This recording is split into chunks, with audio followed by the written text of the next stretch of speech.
আসসালামু আলাইকুম। সবাই কেমন আছেন? আশা করি সবাই অনেক ভালো আছেন। আলহামদুলিল্লাহ আমি অনেক ভালো আছি। তো আমার আজকের রেসিপি হচ্ছে ফুলকপির চপ। অনেক চপই তো খাওয়া হয়, ডিমের চপ, আলুর চপ, বেগুনি।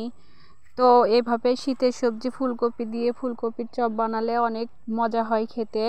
এখানে আমি ফুলকপির চপ বানানোর জন্য একটা ফুলকপি নিছি আর একটা আলু নিছি। তো এগুলো আমি ভালো করে কেটে ধুয়ে নিব, পরিষ্কার করে নিব। তো এগুলো কেটে ধুয়ে পরিষ্কার করে নিয়ে আমি এটা একটু সেদ্ধ করে নিব। সেদ্ধর মধ্যে আমি লবণ হলুদ দিয়ে দিছি। লবণ হলুদ দিয়ে আমি ভালো করে সেদ্ধ করে নিব। তো ফুলকপির চপটা আমি ফুলকপি আর আলু সেদ্ধ করে নিয়ে তারপর এটা আবার রান্না করব, মানে পুরটা আবার ভালো করে রান্না করে নিব। এখানে আমি ফুলকপির চপ রান্না করার জন্য পেঁয়াজ, কাঁচামরিচ আর টমেটো কেটে নিছি। তো এখানে আমার আলু আর ফুলকপিও সেদ্ধ হয়ে গেছে। আমি আলু আর ফুলকপিটা ভালো করে হাত দিয়ে ভর্তার মতো করে নিব। ভর্তার মতো হলে পরে গোল শেপটা দিতে ভালো হয়। তো এখানে আমি ভর্তার মতো করে নিব ভালো করে। আমি হাত দিয়েই করে নিছি, হাত দিয়ে করলেই ভালো হয়। তারপর আমি এখানে একটা প্যান নিয়ে নিছি, এর মধ্যে সামান্য একটু তেল দিয়ে দিছি, সয়াবিন তেল। তারপর কাঁচামরিচ, পেঁয়াজ, যে যেমন ঝাল খান তেমন দিবেন কাঁচামরিচটা। আমি সামান্য একটু মরিচের গুঁড়াও দিব কালারের জন্য। তো এখানে আমি এটা ভালো করে ভেজে নিব। পেঁয়াজ মরিচ একটু লাল লাল করে ভাজা হয়ে গেলে তারপর এর মধ্যে টমেটোর গুঁড়া দিয়ে দিব। তো এটা একটু লাল লাল করে ভেজে নিব যাতে পেঁয়াজের কাঁচা গন্ধটা না থাকে। তারপর আমি টমেটোটা দিয়ে আবারও ভেজে নিব, মশলার কাঁচা গন্ধটা চলে যাওয়ার জন্য আর টমেটোটা নরম হয়ে যাওয়ার জন্য। তো আমি টমেটোর মধ্যে হলুদের গুঁড়া, লবণ, শুট মরিচের গুঁড়া একটু দিয়ে দিব কালারের জন্য।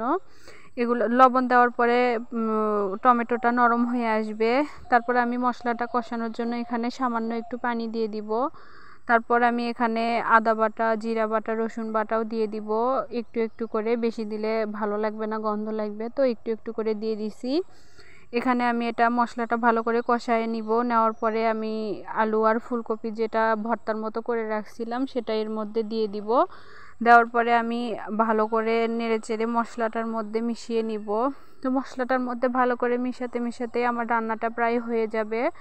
এটা বেশিক্ষণ রান্না করতে হবে না, যেহেতু মশলাটাও কষানো হয়ে গেছে, আবার ফুলকপি আলুটাও সেদ্ধ করা লবণ হলুদ দিয়ে। তো এটা বেশি করে রান্না করার দরকার নেই। সামান্য একটু মশলার মধ্যে নেড়েচেড়ে লাল লাল হয়ে আসলেই নামিয়ে নিতে হবে। এখানে আমার পুরটা রেডি হয়ে গেছে। পুরটা আমি একটা প্লেটের মধ্যে নামিয়ে নিছি। নামিয়ে নেওয়ার পরে এটা যখন ঠান্ডা হয়ে যাবে তখন আমি পুরটা গোল গোল শেপ দিয়ে তারপর বেসনের মধ্যে দিয়ে ভাজবো। তো আমি আগে বেসনের ডোটা রেডি করে নিচ্ছিলাম। এখানে আমি সিদ্ধ চালের গুঁড়া নিছি আর বেসন নিয়ে নিছি। তো চালের গুঁড়াটা দিলে একটু ভালো হয়, মচমচে হয়, খেতেও অনেক ভালো লাগে চালের গুঁড়ার জন্য। তো চালের গুঁড়ার পরিমাণ বেসনের থেকে কম দিছি, বেসনের পরিমাণটা একটু বেশি দিছি। দেওয়ার পরে আমি এখানে একটু হলুদ, লবণ আর মরিচের গুঁড়া দিয়ে দিছি যাতে বেটারটা দিয়ে ভাজলে পরে এটাও খেতে একটু ভালো লাগে, ঝাল ঝাল লাগে। তারপর আমি এটা ভালো করে একটু ঘন করে গুলে নিব। এখানে আমি একটা নখের সাহায্যে দেখাচ্ছি, নখটা ওর ভিতর ডুবিয়ে দিছি। আমার নখের সাথে কিন্তু বেসনের ডোটা ভালোভাবে লেগে গেছে। তো ভালোভাবে লেগে গেলে বোঝা যাবে যে ব্যাটারটা ভালোভাবে রেডি হয়ে গেছে। আর যদি পাতলা হয় তাহলে পুরের গায়ে ভরবে না। তো এটা আমি ভালো করে গোল গোল করে শেপ দিয়ে নিছি। এটা এখন আমি বেসনের মধ্যে দিয়ে তারপরে তেলের মধ্যে ভাজবো। তো আমি বেসনের মধ্যে আগে দিয়ে দেবো, একটা একটা করে ভাজবো। তো এখানে আমি বেসনের মধ্যে দুই পাশেই ভালো করে লাগিয়ে নিচ্ছিলাম বেসনটা, যাতে ভালো হয়, বেসনটা দুই পাশে ভালোভাবে লেগে যায়।